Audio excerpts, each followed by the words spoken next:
Hello everybody, welcome once again. We are in our fifth module and this is our sixth video for the fifth module. So we are in this video we are going to see one problem on the rotation under constant moment. That is the last problem for this topic. So under this topic already we have seen 7 problems. Now this is the 8th example. So the problem is a drum of mass 20 kilogram shown in figure is subjected to a moment of 160 Newton meter. Determine the speed of the 8 kilogram block B after it rises 1.3 meter starting from rest. Use work and energy principle. The radius of gyration of the drum about the center is 250 mm. So listen, the diagram is given for you. There is a drum and a block. So the drum will undergo rotational motion and the block will undergo linear motion. So this problem is a combination of both rotational and linear motion. So this is your diagram. You can see the drum. So this is your drum and this is your block. So you have a drum and a block. Drum is circular shape and the block is of rectangular shape. So this drum undergoes rotational motion and the block undergoes linear motion.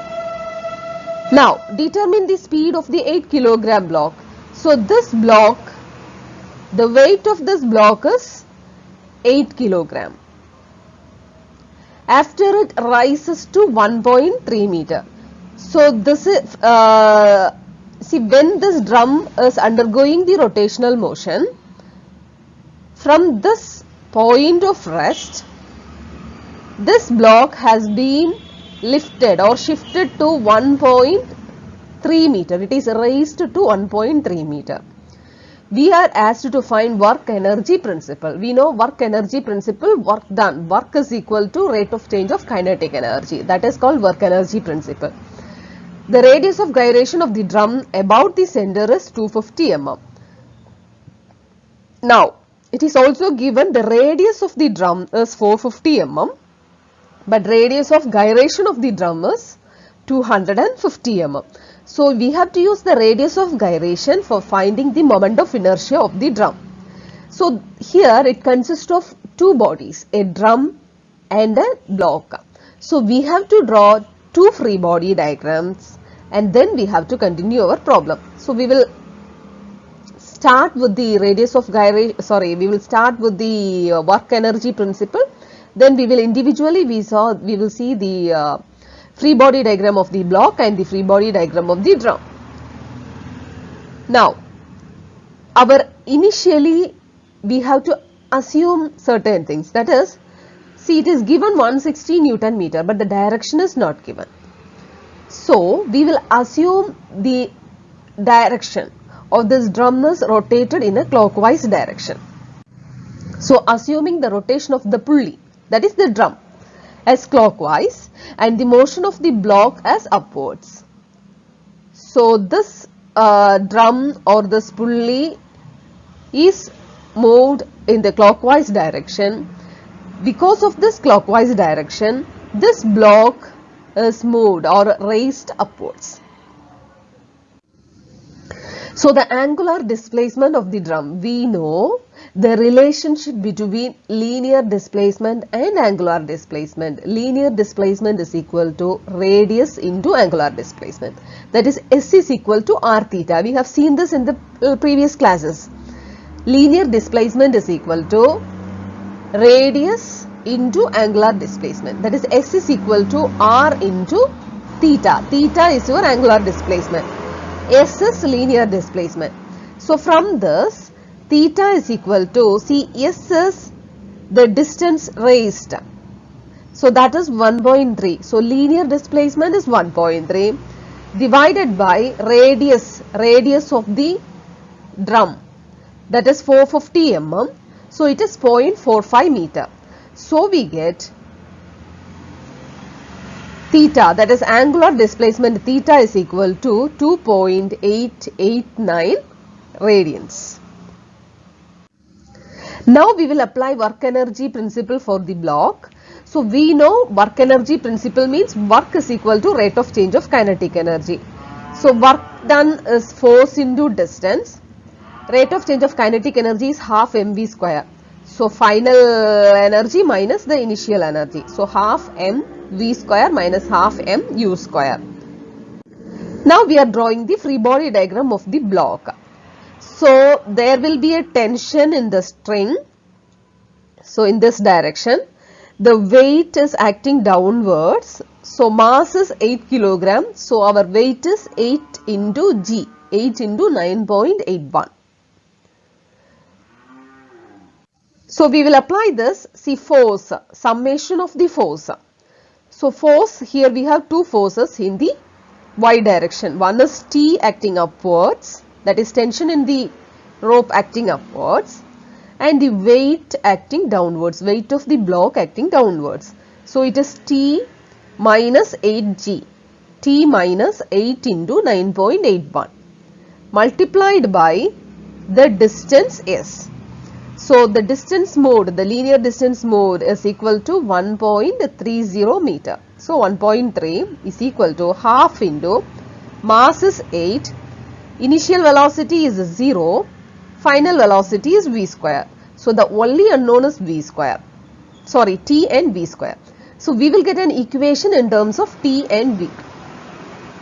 See, since this block undergoes linear motion, we are applying the work energy principle of linear motion, of translational motion.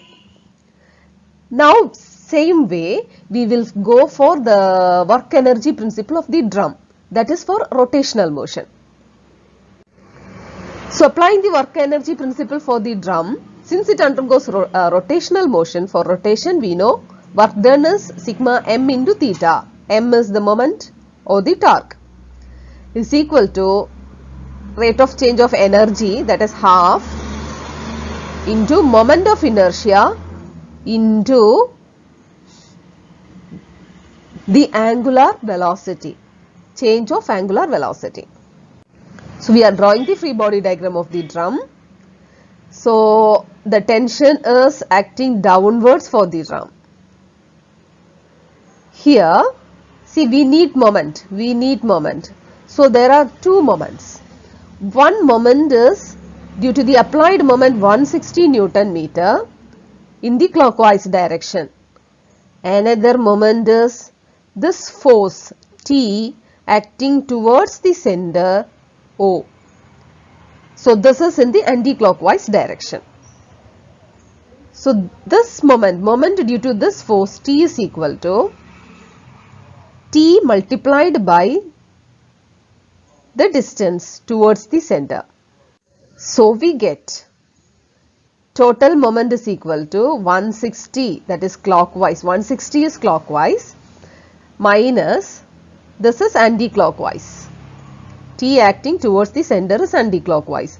So T into 0.45 is the distance of radius 450 mm, so it is 0.45 meter, multiplied by the angular displacement theta. We have already found theta, that is 2.889 radians, is equal to half into, this is the moment of inertia, I is moment of inertia. Moment of inertia is mass into radius square, square of the radius. Mass into, not square of the radius, square of the radius of gyration. Mass into, that is mass into square of the radius of gyration.